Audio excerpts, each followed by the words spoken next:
Boa noite. Eu também sou conhecido como Sacha. E eu prometi que eu ia contar a história desse apelido. Ok?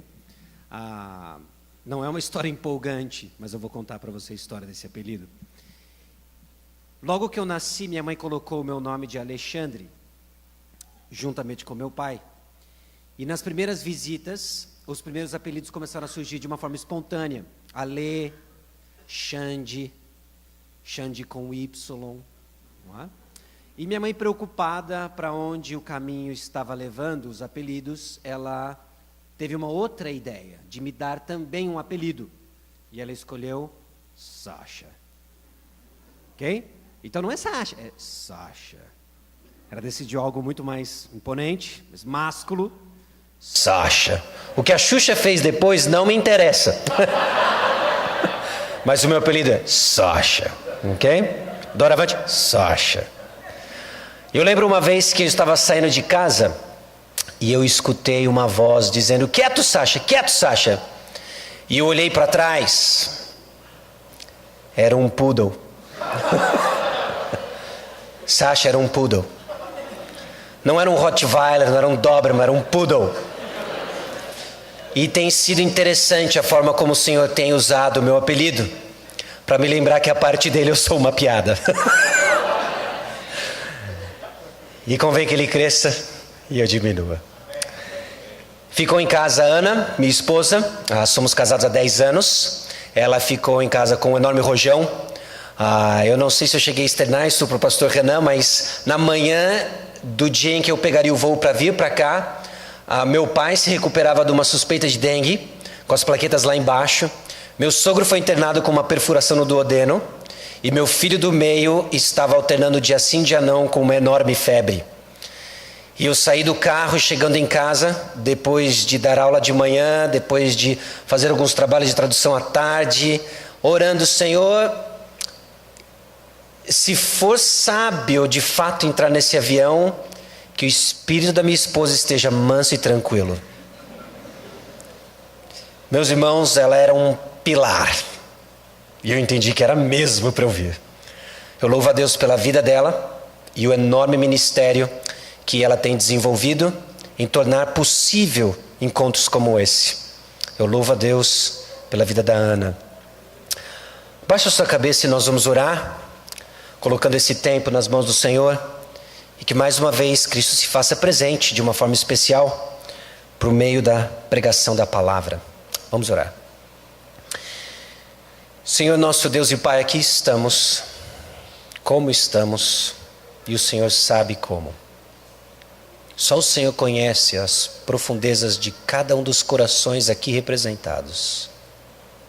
E de uma forma que nós não compreendemos por completo, Jesus Cristo basta para cada um deles. Seja o insubordinado, seja o desanimado, seja o fraco, pacientemente Jesus é doce. Ele é o cordeiro, Ele é o leão.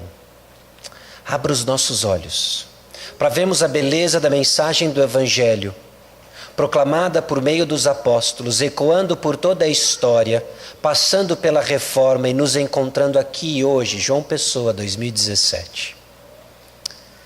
É no nome precioso de Jesus que nós clamamos a Tua visita em salvação, santificação.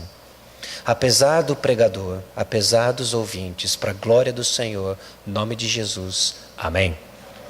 Colossenses capítulo 1.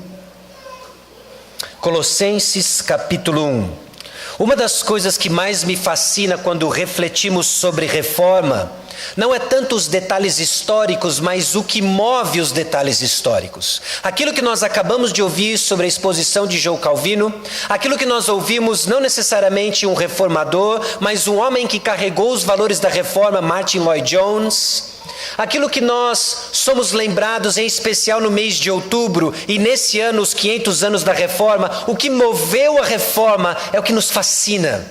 O que move a reforma é o que nos fascina e nos liga a cada geração de pregadores que levaram a pregação do Evangelho.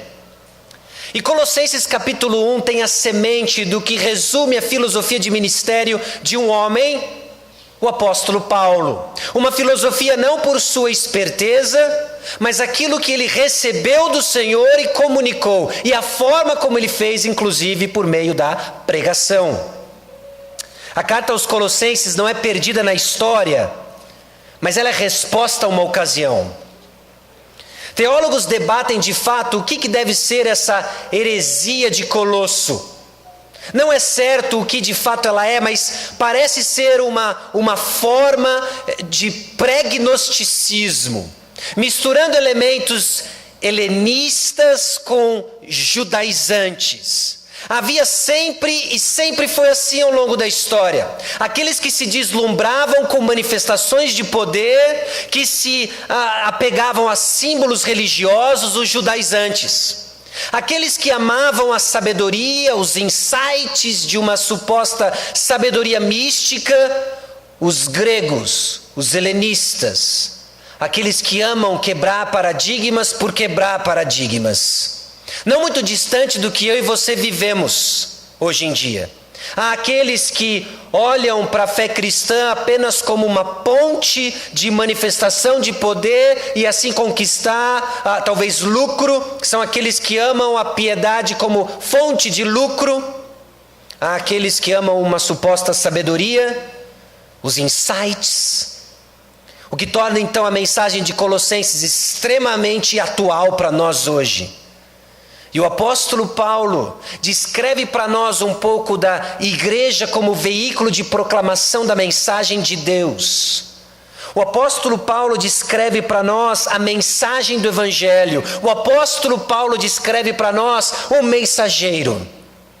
E eu espero que você saia daqui hoje convicto de que nós somos um elo importante na sequência dessa corrente de proclamação do evangelho ao longo da história, e que aprove ao Senhor nos escolher para fazer parte dessa história, e que o espírito da reforma ainda vive, e não nasceu com Lutero, porque o espírito da reforma carrega uma mensagem apostólica, decretada nos tempos eternos, eternidade passada, e que nada mais é do que proclamar a beleza de Cristo Jesus. Com isso em mente, eu convido você a ler comigo Colossenses capítulo 1, versículos 24 a 29.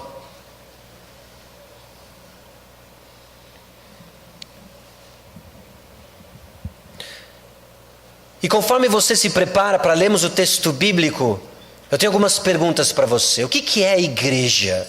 O que é a igreja? A igreja é o que eu acho que ela deveria ser? E quanto que isso é relevante? Quanto que isso que é relevante? Colossenses capítulo 1, versículos 24 a 29. Diz o seguinte: agora me regozijo nos meus sofrimentos por vós, e preencho o que resta das aflições de Cristo na minha carne, a favor do seu corpo, que é a igreja, da qual me tornei ministro de acordo com a dispensação da parte de Deus, que me foi confiada a vosso favor, para dar pleno cumprimento à palavra de Deus. O mistério que estivera oculto dos séculos e das gerações, agora todavia se manifestou aos seus santos, aos quais Deus quis dar a conhecer qual seja a riqueza da glória deste mistério entre os gentios, isto é, Cristo em vós, a esperança da glória, o qual nós anunciamos, advertindo a todo homem, ensinando a todo homem em toda a sabedoria, a fim de que apresentemos todo homem perfeito em Cristo. Para isso é que eu também me afadigo, esforçando-me o mais possível, segundo a sua eficácia que opera eficientemente em mim. Irmãos, o texto que nós acabamos de ler apresenta o ministério do apóstolo Paulo em dois aspectos importantes. O primeiro aspecto se refere à singularidade do ministério apostólico, e o segundo aspecto descrito nos versículos 24 a 29 do ministério do apóstolo Paulo tem a ver comigo, tem a ver com você. É aquilo que nos é comum, é aquilo que não é singular ao ministério apostólico. O apóstolo Paulo descreve algo que morreu com ele, que morreu com João na ilha de Patmos, e ele descreve algo que pertence a mim, pertence a você, que pertence àqueles que Deus separou ao longo da história, pregadores, para carregar a sua mensagem, a pregação.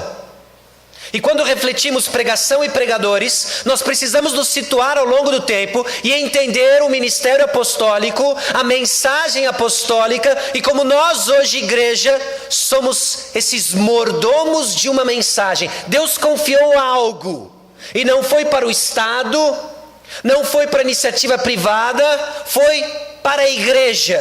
Algo que é exclusivo nosso. E o que é isso? A mensagem do Evangelho. A mensagem do Evangelho.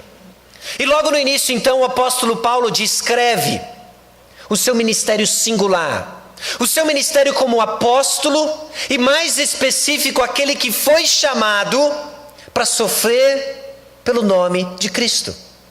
O chamado do apóstolo Paulo, Atos capítulo 9, em que ele em direção a Damasco, para matar cristãos, carregando cartas de autorização a uma perseguição, a um massacre brutal aos cristãos. O testemunho singular do apóstolo Paulo, que encontra Cristo ressurreto e foi chamado para sofrer no nome dele. O versículo 24 traz para nós esse ministério apostólico do apóstolo Paulo, que preenche os sofrimentos que resta das aflições de Cristo. Obviamente, nós não estamos falando de um sofrimento, de uma aflição com algum caráter redentivo. O que o apóstolo Paulo descreve aqui é a sua identificação com a mensagem que ele carregava. Ao ponto de, em Filipenses capítulo 3, versículo 10, ele desejar a comunhão com os sofrimentos de Cristo. O apóstolo Paulo se identifica com a mensagem. Ao pensarmos pregadores, pense alguém que se identifica com a sua pregação. É por isso que extremamente dói os nossos ouvidos quando o caráter do pregador está desassociado da sua pregação. O caráter do pregador não é a sua autoridade, mas é a plataforma pela qual ele pronuncia uma mensagem. E Deus mistura os dois, e ao longo da história, tanto na atividade profética Antigo Testamento quanto no Novo Testamento, as duas andavam em comum acordo. A vida do profeta estava ligada à sua mensagem. Você lembra de Oséias? E o seu enorme desafio: vá e case-se com uma prostituta. E a vida de Oséias era uma mensagem de Deus para o povo de Israel. E as aflições do apóstolo Paulo carregavam uma mensagem. Que mensagem? A mensagem de Cristo. A mensagem de Cristo. E por vezes nós vemos cristãos surpresos, quando ao carregarem o nome de Cristo, eles sofrem os sofrimentos de Cristo. Irmãos, Deus nos chamou para um resort. Deus nos chamou para carregar uma cruz. Não se surpreenda quando você se identifica com o caminho do Mestre. E nesse mundo tereis aflições, mas tenha de bom ânimo. Eu venci o mundo. O apóstolo Paulo então carrega essas aflições de Cristo em favor da igreja. A igreja a qual ele se tornou ministro. E foi confiado para ele a palavra de Deus. E mais específico, no versículo 26, o apóstolo Paulo descreve então a singularidade do seu ministério apostólico, de tornar conhecido um mistério. Nós falamos um pouco ontem sobre mistério e cá está de novo, o mistério. E há algumas coisas curiosas sobre mistério, porque mistério não pode ser descoberto, meus irmãos. Mistério precisa ser revelado. O que o apóstolo Paulo está trazendo para nós aqui é revelação de primeira mão. A atividade apostólica que não se repete e cessou com a morte do apóstolo João na ilha de Pátimos é revelação de primeira mão. É esse homem, o apóstolo Paulo, no caso, recebendo revelação de primeira mão do próprio Senhor Jesus Cristo. Lhe foi revelado um mistério. Esse mistério estava oculto e agora não está mais. Porque para entendermos o Senhor Jesus Cristo, nós precisamos de um entendimento sobrenatural. E aqui está ele, mistério revelado. E o mistério é Cristo Jesus e os gentios, entre os gentios. O apóstolo Paulo recebe isso. E aquilo que ele recebe, ele se torna responsável por uma mensagem. E ele recebe de primeira mão. E agora o que ele vai fazer? Ele vai tornar este mistério conhecido. Ele vai tornar esse mistério conhecido. Estava oculto pelos séculos das gerações, e agora se manifestou aos seus santos, os quais Deus quis dar a conhecer qual seja a riqueza da glória deste mistério entre os gentios, isto é, Cristo em vós, a esperança da glória. A igreja faz parte, meus irmãos, do processo de revelação de um mistério antigo e eternamente atual. Cristo Jesus. Glória a Deus. E é um mistério que não começa a ser revelado a partir de Belém. E é um mistério que não nos é tornado conhecido apenas no início daquilo que nós chamamos de Novo Testamento. É fascinante. Fascinante. Abra sua Bíblia em Lucas capítulo 24. Enquanto nós seguramos a ideia de que o apóstolo Paulo é este instrumento de revelação à primeira mão, Cristo Jesus, note as palavras do próprio Cristo, do próprio Senhor Jesus Cristo ressurreto. Lucas capítulo 24. E note o paralelo de que verdades espirituais são reveladas de uma forma sobrenatural. Lucas capítulo 24, versículos 44 a 48. A seguir, Jesus lhes disse: são estas as palavras que eu vos falei, estando ainda convosco. Importava se cumprisse tudo o que de mim está escrito na lei de Moisés, nos profetas e nos salmos. Alguns versículos antes, na estrada de Emaús, Jesus Cristo já havia feito uma menção sobre a totalidade das Escrituras. Mas naquela ocasião ele usa apenas Moisés e os profetas, que até então eram as divisões mais comuns para fazer referência a todo o Antigo Testamento, os 39 livros que hoje nós conhecemos. Mas aqui ele dá um passo além. Além de falar de Moisés, além de falar dos profetas, ele fala dos salmos. Irmãos, a Bíblia hebraica tinha 3 grandes divisões: Moisés, a lei, os profetas e os escritos. Os salmos era parte dos escritos, mas não era todos os escritos. Livros como Esdras, Neemias, Provérbios também faziam parte dos escritos. A pergunta é: o que Jesus está dizendo? O momento em que Lucas registra isso, não havia divisão tão organizada quando hoje nós conhecemos sobre a própria Bíblia hebraica. Mas o que fica claro é que Jesus usa as grandes divisões para dizer da totalidade da Escritura. Toda a Escritura, de Gênesis a Malaquias, fala sobre mim e se cumpre em mim. E os discípulos não enxergavam. Então, versículo 45, lhes abriu o entendimento para compreenderem as Escrituras. Todo o Antigo Testamento apontava para Cristo Jesus, mas eles não viam, era um mistério. Jesus Cristo então abre os olhos de quem? Dos discípulos, que veio a ser quem? Os apóstolos. E eles vão revelar o que para nós? Que de Gênesis a Malaquias há uma mensagem, e a mensagem é alguém, e esse alguém é Jesus Cristo. Agora note quão específico Cristo é acerca do que é dito sobre ele. Versículo 46. E lhes disse: assim está escrito, que o Cristo havia de padecer e ressuscitar dentre os mortos no 3º dia, e que em seu nome se pregasse arrependimento para a remissão de pecados a todas as nações, começando de Jerusalém. Vós sois testemunhas destas coisas. 3 grandes aspectos do que é escrito sobre Cristo Jesus no Antigo Testamento: que ele havia de padecer, ressuscitar no 3º dia, e que seu nome se pregasse arrependimento para remissão de pecados. Meus irmãos, a mensagem da Bíblia é Cristo Jesus. E algo específico sobre Cristo Jesus: de que ele sofreu, morreu e ressuscitou ao 3º dia, e que em seu nome pregamos arrependimento de pecados. Isso é o resumo de Gênesis a Apocalipse. É uma pessoa, Cristo Jesus. Nossa mensagem é Cristo Jesus, e quem torna isso conhecido para nós é a revelação sobrenatural, usando as figuras dos apóstolos, que tornaram conhecido esse mistério por séculos dos séculos. Jesus Cristo é a nossa mensagem.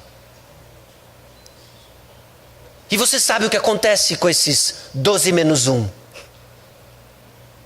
Esses 12 menos 1 ficam aguardando então, depois de ver Cristo Jesus subindo aos céus, a vinda do Espírito Santo, para que justamente eles testemunhassem. Eles testemunhassem. Eles testemunham algo de que eles experimentaram. Agora pare e pense isso. Dê um pause em Colossenses. Dê um pause em Lucas 24. E vamos expandir essa experiência apostólica. Porque esses discípulos estão ouvindo isso. Paulo no seu tempo ouviu isso do Cristo ressurreto. Eles veem Cristo Jesus subindo aos céus. O Espírito Santo desce.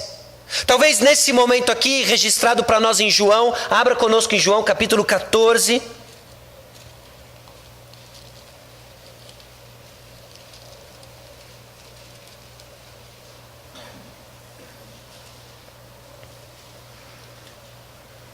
João capítulo 14, versículo 20 e 21 e 23. Naquele dia, essas são as últimas palavras de Jesus com os seus discípulos, jogando a semente daquilo que viria a ser a igreja do Senhor Jesus Cristo. Via de regra, as últimas palavras de alguém tendem a ser extremamente importantes. 20 e 21, naquele dia vós conhecereis que eu estou em meu Pai, vós em mim, eu em vós. Aquele que tem os meus mandamentos e os guarda, esse é o que me ama. E aquele que me ama será amado por meu Pai, e eu também o amarei e me manifestarei a ele. Versículo 23. Se alguém me ama, guardará a minha palavra, e meu Pai o amará, e viremos para ele e faremos nele morada.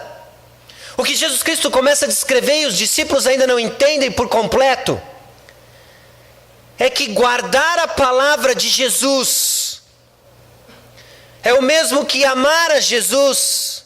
E quando eu guardo e amo Jesus, o Pai, ele vem em mim fazer morada. Ou seja, eu entro num relacionamento especial com o Pai e com o Filho, por meio da palavra. Note os temas aqui, note a relevância que existe isso, quando nós começamos a entender a experiência apostólica. E onde nós nos encaixamos nessa corrente, nesse elo de comunicação da experiência legitimamente apostólica. Capítulo 15, versículo 3. Vós já estáis limpos pela palavra que vos tenho falado.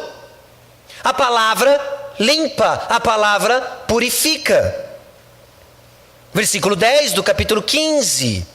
Se guardardes os meus mandamentos, permanecereis no meu amor, assim como também eu tenho guardado os mandamentos de meu Pai, e no seu amor permaneço. Tenho-vos dito essas coisas para que o meu gozo esteja em vós e o vosso gozo seja completo. Ok, o que Jesus descreve aqui para os discípulos? Os 12 menos 1, ok? E o Paulo haveria de conhecer isso depois. Ele escreve o seguinte: guarde a minha palavra, você me ama. Guardando a minha palavra que o purifica, o Pai e o Filho faz morada em você. E isso irá produzir em você alegria. Quem está ouvindo isso? João está ouvindo isso. João está diante de Jesus Cristo encarnado, ouvindo que a palavra de Jesus guardada é sinal de amor, é uma resposta de amor. Então o Pai e o Filho fazem morada nele, João. E isso vai trazer para ele gozo completo, alegria. João está ouvindo isso. Algumas horas depois, Jesus Cristo é capturado. Algumas horas depois, Jesus Cristo é crucificado. Os discípulos ficam que nem uma barata tonta sem saber o que fazer. Eles estão extremamente tristes. E então Jesus ressurreto os encontra. E começa a dizer para João e os demais discípulos o que nós lemos em Lucas capítulo 24. Que tudo está escrito acerca de Jesus Cristo. E algo específico sobre Cristo.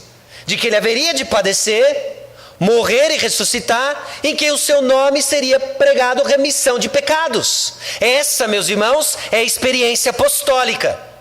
Essa, meus irmãos, é a mensagem apostólica. Essa, meus irmãos, é a doutrina dos apóstolos.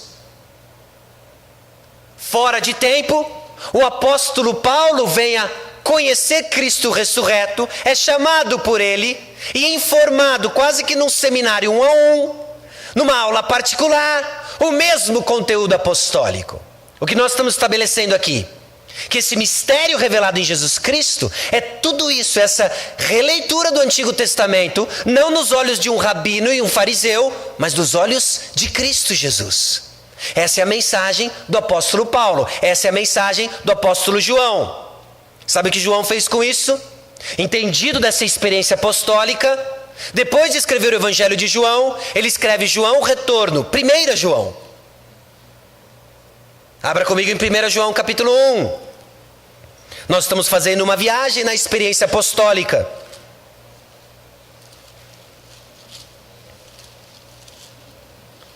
1 João capítulo 1.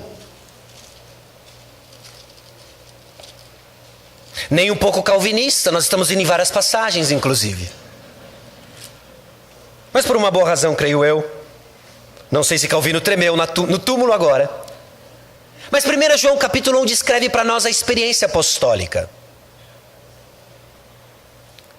Note os temas de alguém que testemunhou o discurso do cenáculo, as últimas palavras de Jesus. João capítulo 14 a João capítulo 16. 1 João 1, de 1 a 4. O que era desde o princípio, o que temos ouvido, o que temos visto com os nossos próprios olhos, o que contemplamos e as nossas mãos apalparam com respeito ao verbo da vida. Eu consigo imaginar Tomé aqui, tocando em Jesus. Os discípulos que viram, que ouviram, multiplicação dos pães, tantas experiências. Versículo 2: E a vida se manifestou, e nós a temos visto, e dela damos testemunho, e vô-la anunciamos, a vida eterna, a qual estava com o Pai, e nos foi manifestada. O que temos visto e ouvido, anunciamos também a vós outros, para que vós igualmente mantenhais comunhão conosco. Olha o que João está fazendo. Diante do que ele ouviu, diante do que ele viu, de quem ele tocou, o Senhor Jesus Cristo, ele agora anuncia para quem? Para a primeira geração de discípulos pós-apóstolos, para que eles tenham comunhão com os apóstolos. Você está notando o tema? Jesus Cristo comunica aos discípulos, em João capítulo 14 e João capítulo 15, que por meio da sua palavra, guardada e obedecida, eles teriam comunhão com o Pai e com o Filho, eles viriam para fazer morada neles, para que o seu gozo seja completo.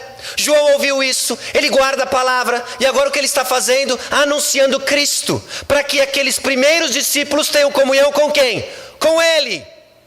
Mas a comunhão com João é com quem? Versículo 3: Ora, nossa comunhão é com o Pai e com o seu Filho Jesus Cristo.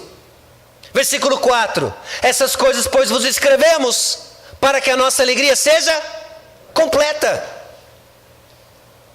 Nós temos aqui, meus irmãos, a mensagem apostólica sendo comunicada para uma experiência genuína apostólica, de testemunha de quem Cristo é e do que Ele fez.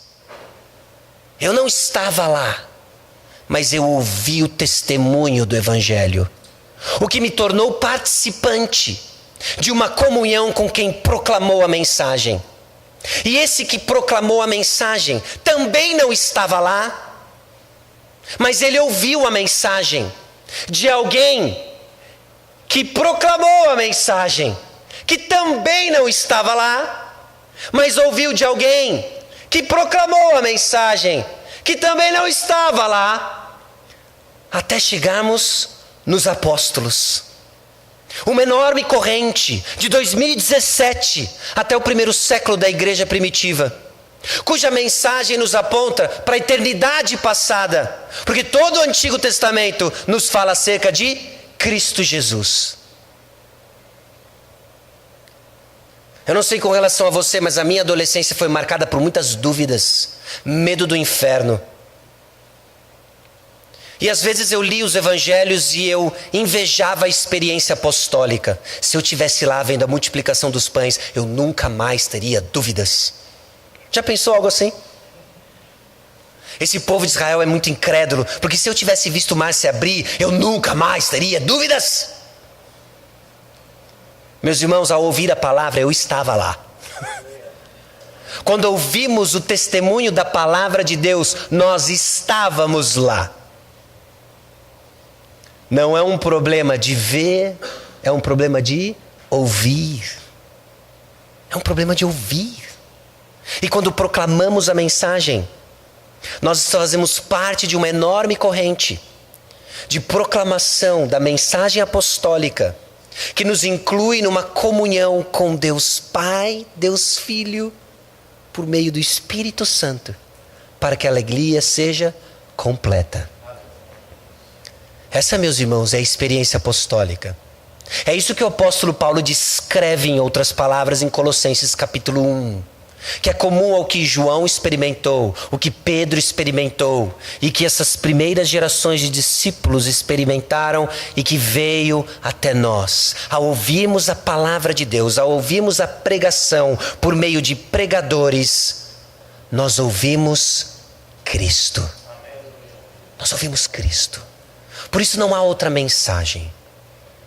Por isso que o apóstolo Paulo, ao final do versículo 27, ao descrever então esse mistério que estava oculto por gerações e gerações, Cristo Jesus, a esperança da glória, o qual nós anunciamos. Qual é a mensagem? Cristo. Cristo Jesus é a mensagem. Porque é por meio de Cristo Jesus que nós somos reconciliados com Deus. É por meio de Cristo Jesus nós somos perdoados dos nossos pecados, purificados, e entramos nessa enorme corrente. Cristo Jesus. Agora é interessante a forma como o apóstolo Paulo se dirige no verbo anunciar. Porque o anunciar está em plural. Está no plural. Nós anunciamos. Quem são esses que anunciam? Quem são esses que anunciam? Capítulo 1, versículo 1, Paulo, apóstolo de Cristo Jesus, por vontade de Deus, e o irmão Timóteo. No mínimo, Paulo e Timóteo. Mas no versículo 7, ele menciona um outro personagem. Segundo fostes instruídos por Epáfras, nosso amado conservo, e quanto a vós outros, fiel ministro de Cristo. Ele já inclui um apóstolo, ele mesmo, Paulo. Ele já inclui uma primeira geração de discípulos, Timóteo e Epáfras, que ele reconhece ser um ministro de Cristo. No mínimo, Paulo, Timóteo e Epáfras são aqueles que anunciam Cristo Jesus. Agora, como que eles anunciam Cristo Jesus? Porque o apóstolo Paulo agora descreve a forma em que nós anunciamos Cristo Jesus. Advertindo a todo homem e ensinando a todo homem. O apóstolo Paulo anuncia Cristo Jesus, ensinando e advertindo. Ele anuncia Cristo Jesus advertindo, corrigindo caminhos que os seus ouvintes, eu e você, tendemos a nos desviar. Meus irmãos, nós somos tentados a nos desviar de Cristo Jesus. Nós somos tentados constantemente a nos apartar do evangelho da graça e nos agarrarmos a um evangelho de obras. Nós somos tentados constantemente a tentar garantir bênçãos. Nós criticamos a teologia da prosperidade, mas nós nutrimos do nosso coração um pequeno teólogo da prosperidade. Nós amamos ter controle sobre as bênçãos. Nós amamos ter controle sobre o nosso destino espiritual. Nós somos tentados a tirar os olhos de Cristo. Então nós anunciamos Cristo advertindo a todo homem: você está no caminho errado. Volte para Cristo Jesus. Advertindo cada homem. Não só advertindo, mas também ensinando. Há um aspecto formativo em anunciar Cristo. Há um aspecto corretivo e há um aspecto formativo em que nós estamos falando de Cristo. Nós estamos falando da pessoa de Cristo, nós estamos falando da obra de Cristo e nós estamos falando dos ensinamentos de Cristo. Pregar Cristo Jesus é falar da sua obra, da sua pessoa e dos seus ensinamentos. Então o apóstolo Paulo fala de algo corretivo e fala de algo formativo. E isso é anunciar Cristo. Quando anunciamos Cristo, a obra, a pessoa, o ensinamento de Cristo, nós estamos dizendo para as pessoas quem Ele é, o que Ele fez e o caminho a seguir. E também estamos dizendo o que não é, o que Ele não fez e o que não devemos fazer. Nós estamos corrigindo e nós estamos ensinando. Quem? Todo homem. Todo homem. Todos que ouvem são alvos da mensagem do pregador. Então o que é a pregação? A pregação é o ataque aéreo. Quando nos reunimos no domingo para ouvirmos a palavra pregada, o pregador aperta vários botões norte-coreanos, americanos, russos, de destruição em massa. É a palavra proclamada de forma pública. E uma maneira que nós não entendemos, num público tão diverso como esse, em que existem aqueles que estão quebrantados, chorando, sobrecarregados. Existem os soberbos, existem aqueles que confiam em si mesmos, existem aqueles que estão enganados, existem aqueles que estão confortados na sua fé. A palavra de Deus consola, destrói. Esse é o evangelho pregado a todo homem, em toda a sabedoria. Em toda a sabedoria. E é interessante porque o apóstolo Paulo não dá ponto sem nó, e aí quando ele diz que nós advertimos, ensinamos em toda a sabedoria, ele já está adiantando um assunto que em Colossenses capítulo 2, 3 versículos adiante, ele diz onde está essa sabedoria. Para que o coração deles seja confortado e vinculado juntamente em amor, e eles tenham toda a riqueza da forte convicção do entendimento, para compreenderem plenamente o mistério de Deus Cristo. Versículo 3, em quem todos os tesouros da sabedoria e do conhecimento estão ocultos. É difícil construirmos essa heresia de Colosso, mas nós temos pistas de que esses camaradas diziam ter acesso a um conhecimento escondido, a um conhecimento que estava somente apto para alguns. Era algo místico. E o apóstolo Paulo vem e diz: você está falando de mistério? Você está falando de um grupo seleto? Deixa eu te falar do verdadeiro mistério. É Cristo Jesus. Esse é o mistério. O mistério. O mistério foi revelado. Está diante de nós, na doutrina dos apóstolos. Na doutrina dos apóstolos. A fim de que apresentemos todo homem perfeito em Cristo. Olha a beleza disso. Acaba quando você fica a imagem e a semelhança de Cristo. Quando que acaba? Acaba quando Cristo é formado em você. Quando que acaba? Na glória. Até lá, nós anunciamos Cristo. E como nós anunciamos? Ensinando, advertindo. Quem? Todos. A fim de que todos se pareçam com Cristo Jesus. Porque o ponto não é o primeiro Adão. O ponto é o segundo Adão. Fico feliz que seu casamento melhorou. Mas você ainda não é parecido com Cristo. Ainda não acabou. Ainda não acabou. Quem diz que já chegou, suspeito que não começou. Porque o objetivo é Cristo forjado em vós. Então, todo domingo, nós vamos ouvir a palavra, até Cristo estar forjado em nós. E o que nós precisamos? Das velhas boas novas, das boas novas que nunca ficam velhas, do Evangelho, é o que nós precisamos. Para isso, é que eu também me afadigo, esforçando-me o mais possível, segundo a sua eficácia, que opera eficientemente em mim. Para isso é que eu também me afadigo.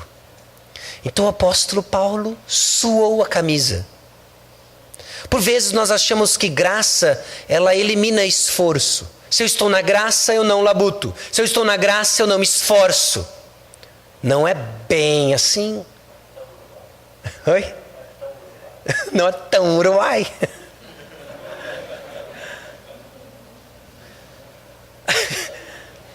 A graça é o contraponto do merecimento. Nada mereço. Nada mereço. Tudo pela graça. E uma vez que a graça me alcança, eu me esforço. E essa graça que opera em mim, este poder para a vida cristã, ela me equipa. A graça me equipa. E o apóstolo Paulo então se afadigava, proclamando essa mensagem, para que a geração de discípulos, que eram seus ouvintes, tornassem participantes da experiência apostólica, de ver Cristo Jesus, de ouvir Cristo Jesus, e ser transformado à imagem de Cristo Jesus, e assim desfrutassem de uma alegria completa. Homens então ouviram o apóstolo Paulo, Timóteo, Tito, Epáfras. Ouviram a mensagem apostólica, creram na mensagem apostólica. Ouviram o testemunho de Cristo Jesus, tiveram essa alegria completa. E o que eles fizeram? Proclamaram a palavra de Deus, para que a segunda geração de discípulos desfrutassem da experiência apostólica. E assim foi, meus irmãos, até João Pessoa 2017. E a mensagem que nós ouvimos da pregação da boca de pregadores nos coloca em comunhão com Deus Pai, Deus Filho, por meio do Espírito Santo, para que a nossa alegria seja completa. Que a crise de fé que os discípulos tiveram ao ver tudo que Cristo fez é a crise de fé que eu e você temos. Que a certeza que os discípulos tiveram ao ouvir o testemunho de Cristo é a certeza que eu e você podemos ter ao ouvir a pregação da palavra de Deus. Isso carregou a reforma, é isso que carrega a nossa igreja hoje. Ouvimos a palavra de Deus, ouvimos Cristo Jesus. Agora, o que você e eu devemos fazer? Quem são esses nós anunciamos? Porque o apóstolo Paulo agora estabelece um ponto de pregação. Ele revela o mistério de Cristo Jesus. E é uma pena que nós somos tão limitados assim em nosso tempo. E não vamos ler Colossenses como os colossenses receberam, de 1 a 4. E nós temos que ficar aqui limitados nos 24 ao 29. Mas eu quero jogar um pouco de curiosidade em você. Porque lá no capítulo 3, depois de desconstruir que ritos religiosos, que o moralismo, que essas coisas têm poder e não têm, o apóstolo Paulo relembra os colossenses da doutrina da nossa união com Cristo Jesus, e que ganhamos uma nova mente, uma mente que vai buscar as coisas lá do alto, pensar nas coisas lá do alto, e quanto mais eu penso nas coisas lá do alto, minha vida na terra é transformada. Então, a partir do versículo 5, no capítulo 3, ele nos chama a fazer morrer a nossa natureza terrena. Por que que nós somos chamados a fazer morrer a natureza terrena? Porque ela tem o seu fim decretado, mas ela ainda está aí. Mas ela ainda está aí, no meio do povo de Deus. Faça morrer. E revista-se do novo homem, capítulo 3, versículo 12. E aí, no versículo 16, o apóstolo Paulo diz o seguinte, para todos os seus ouvintes, e por inferência óbvia para todos nós, o seguinte: habite ricamente em vós a palavra de Cristo. Receba ricamente a palavra de Cristo. Ouça com fé. Foi-se o tempo, meus irmãos, que eu acreditava que pregação era um monólogo. Ok? O que eu digo é que é um monólogo audível, mas eu falo e você interage aqui dentro. Ah, esse pastor, nada a ver. Ainda bem que ele está falando isso, porque aquele irmão veio hoje e ele precisa ouvir isso. Que pena que aquele irmão não veio, porque era para ele hoje isso. Pastor, já deu. Está na hora de acabar. É sexta-feira. Temos coisas para fazer. Foi-se o tempo que eu acreditava que era um monólogo. Então eu digo para você, ouça com fé. Engaje-se ativamente na pregação da palavra, porque é a mensagem apostólica que nos purifica e nos põe em comunhão com o Pai e com o Filho. Creia. Habite ricamente em vós a palavra de Cristo. Então recebemos com fé a palavra de Deus. E porque recebemos com fé a palavra de Deus, note o que o apóstolo Paulo diz acerca daqueles que têm ricamente a palavra de Cristo no seu coração. Instruí-vos e aconselhai-vos mutuamente. É a mesma palavra que nós vimos em Colossenses 1:28, ensinando. É a mesma palavra que nós vimos em Colossenses 1:28, admoestando. Você é parte da corrente. Deus separou alguns para a proclamação pública da palavra. E nós vamos ver isso amanhã em Efésios capítulo 4. Mas anunciar Cristo é tarefa da igreja, a qual você faz parte. Então nós recebemos com fé a palavra que nos foi pregada. E depois que o ataque aéreo foi feito, nós vemos ainda algumas resistências, onde as bombas de alta destruição não alcançaram. Então nós vamos enviar os tanques de guerra. Quem são os tanques? Vocês. Então a igreja se reúne durante a semana em pequenos grupos. Alguns grupos de convívio social. Uma simples pizza à noite, em que a palavra que você recebe com fé e está habitando o seu coração é a mesma palavra que você fala. Aliás, o coração fala, a boca fala do que está cheio, o coração. Habite ricamente a palavra de Cristo e então instruí-vos e aconselhai-vos mutuamente. Porque na pizza com os irmãos da igreja, você vai ouvir coisas que não se parecem com Cristo. E o pastor não está lá. Quem está lá? Você, que tem a palavra de Cristo habitando ricamente no seu coração. Então o que você é chamado a fazer na vida do corpo de Cristo Jesus? Aconselhar, admoestar. Meu irmão, não é isso que diz a palavra de Deus. Meu irmão, não é isso que nós ouvimos domingo. Esse não é o Cristo que nós cremos. Você tirou seus olhos de Cristo Jesus. Você também é chamado a instruir mutuamente. É óbvio que nem todos nós seremos mestres. Tiago inclusive nos exorta. Mas há um nível em que todos nós somos envolvidos na instrução. Se você é pai, você está instruindo. E o que você vai instruir? Aquilo que você ouviu com fé. A pregação então dá o tom. A pregação então dá a direção. A pregação então é essa bomba de ataque aéreo. E agora nós vamos mandar os tanques. E os tanques vão eliminar outras resistências. E depois que os tanques passam, nós vemos ainda alguns de pé. mande os snipers. Mande os atiradores de elite. Aqueles que associam o dom de misericórdia com exortação e com coração cheio da palavra de Deus. Aqueles com rifle de alta precisão. Conhecedores da alma e conhecedores da palavra. Exegetas da palavra, exegetas do coração humano. Pum, pum, pum.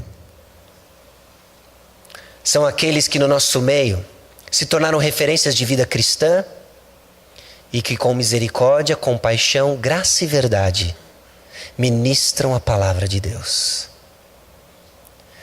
Depois do ataque aéreo, depois dos tanques e depois dos snipers, não tem um de pé. Estão todos de joelhos, adorando o Senhor Jesus e crescendo à semelhança de Cristo Jesus. Agora, onde a guerra acontece? O apóstolo Paulo diz onde ela acontece.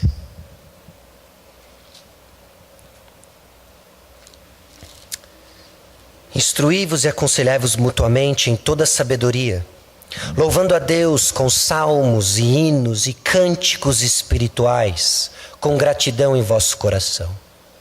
E tudo o que fizerdes, seja em palavra, seja em ação, fazei em nome do Senhor Jesus, dando por ele graças a Deus Pai. Esposas, sede submissas ao próprio marido, como convém ao Senhor. Algumas esposas têm dificuldade em ser submissas aos seus maridos. E algumas acham que isso não tem nada a ver com a pregação de domingo. E o apóstolo Paulo está dizendo que tem tudo a ver com a pregação de domingo. Porque assim como o apóstolo Paulo carregou os sofrimentos de Cristo Jesus, se identificando com a mensagem, o que você acha que você, também parte da corrente, que também anuncia Cristo, vai acontecer? A sua vida vai ter uma simbiose bibliológica com a mensagem. De que a forma como você se comporta com o seu marido proclama Cristo ou não. O que está em jogo não é a felicidade conjugal. O que está em jogo é a glória de Cristo. Porque um mundo que não conhece a Cristo e que não vai ler a Bíblia, a única Bíblia que ele vai ler é a sua vida. Esposas, sejam submissas ao seu marido, mostrando para o mundo que a igreja é submissa a Cristo. E eu sei que eu não estou num monólogo. E aí você já está pensando, mas você não conhece o meu marido. É verdade, eu não conheço o seu marido. Mas você não sabe que o meu marido é uma enorme banana de pijamas. E a única coisa que ele sabe fazer é trazer dinheiro para casa e dormir no sofá. Ele não se importa com os nossos filhos. Ele ronca. Ele não se importa com a sua higiene pessoal. É um desafio enorme. Aliás, eu não sei o que aconteceu quando eu me casei com isto aqui. Mas eu digo uma coisa para você. Ciente de que deve ser difícil ser casada com um homem difícil. Ciente de que você deve passar tribulações no seu casamento. Essas são as circunstâncias que o Senhor lhe chamou para brilhar por Ele. O mundo precisa conhecer o que é o amor de Jesus na vida de uma esposa casada com um homem difícil. Porque uma esposa feliz, casada com a mistura de Dom Juan de Marco, com o dinheiro de Donald Trump, o mundo também é feliz. Mas o mundo não sabe o que é uma esposa contente, casada com um homem difícil. Esse, meus irmãos, é o poder do Evangelho. E o apóstolo Paulo continua dizendo, aonde a guerra acontece? Maridos, amai vossas esposas e não a trateis com amargura. Meu irmão, a forma como você trata a sua esposa está intimamente ligada com a compreensão que você tem do Evangelho. Eu não vou dizer que é a mesma coisa, mas eu vou dizer que é um reflexo preciso do que você conhece sobre quem Cristo é. Porque é muito fácil amar a sua esposa quando ela é amável, mas Cristo amou a igreja quando ela era deplorável. E quando as suas afeições então são tentadas a se retrair da sua esposa porque ela não foi amável, ela se tornou então extremamente rabugenta, rixosa, e você está prestes a usar o zap, e vós mulheres sejam submissas, está pronto para tirar o zap. Lembre-se de Cristo, guarde o zap e ame como Cristo amou. Primeiro, sacrificialmente. Eu estou pronto para morrer pela minha esposa. Se ela precisar de um coração e só o meu for compatível, eu darei a ela. Se alguém ameaçar com arma, eu pulo na frente. Vamos ser bem sinceros com a possibilidade disso acontecer. Mas eu vou dizer algo que acontece todo dia. A louça fica suja todo dia. Então, antes de morrer por ela, viva por ela, lave a louça. E Cristo será honrado com um marido que lavou a louça. Ok? Hoje foi frango assado. Tem uma travessa de molho em cima da sua pia. A sua esposa fez as unhas para vir para a conferência. E ela não quer as unhas cheias de gordura. Ame a Cristo e lave a travessa do frango assado, para a glória de Deus. Filhos, em tudo obedecei a vossos pais. Pais, não irritei os vossos filhos. Servos, obedecei. Em todas as esferas de relacionamento. O que o apóstolo Paulo está dizendo? Anuncie Cristo. Alguns vão fazer isso do púlpito, trazendo a palavra de Deus para que ela habite ricamente no nosso coração. Mas todos vão instruir e aconselhar, com palavras e com ações, adornando o Evangelho de Cristo. E assim, meus irmãos, nós vamos tornar o mistério conhecido. O mistério. Nós vamos experimentar, olha aqui, essa aqui também é legal. Poder. E o apóstolo Paulo já orou para que você experimente o poder. Sabe o que é uma vida poderosa? E eu termino lendo Colossenses capítulo 1, versículos 9 a 12. Uma vida de poder. Que o Evangelho conhecido nos transforma. E olha a oração do apóstolo Paulo. Por esta razão, também nós, desde o dia em que o ouvimos, não cessamos de orar por vós e de pedir que transbordeis de pleno conhecimento da sua vontade, em toda a sabedoria e entendimento espiritual, a fim de viverdes de modo digno do Senhor, para o seu inteiro agrado, frutificando em toda boa obra e crescendo no pleno conhecimento de Deus, sendo fortalecidos com todo o poder, segundo a força da sua glória.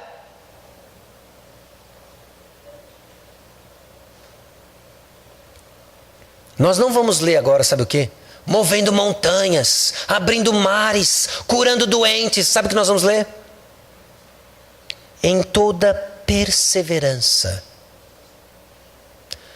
longanimidade, com alegria e dando graças ao Pai.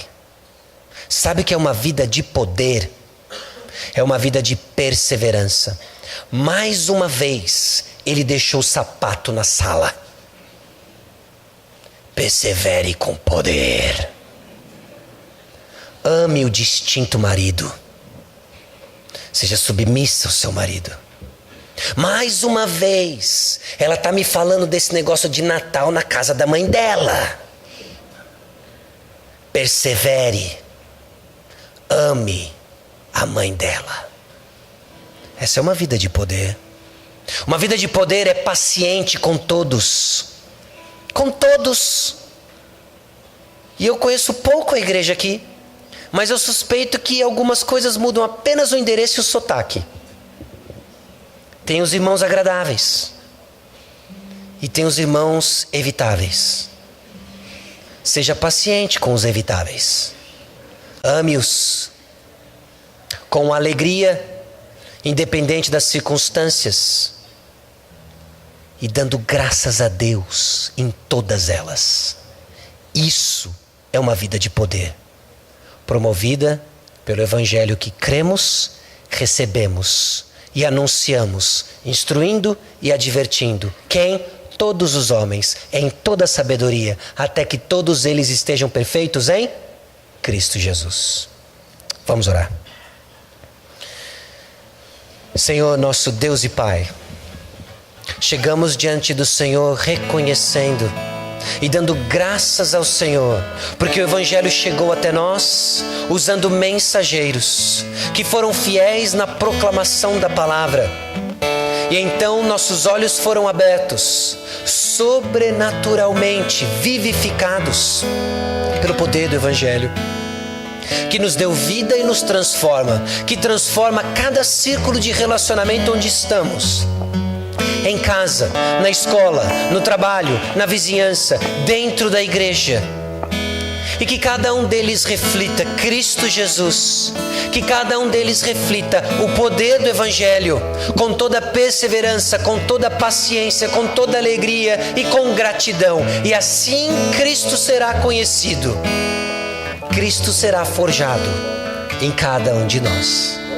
Para a glória de Deus. E no nome de Jesus que nós oramos. Amém.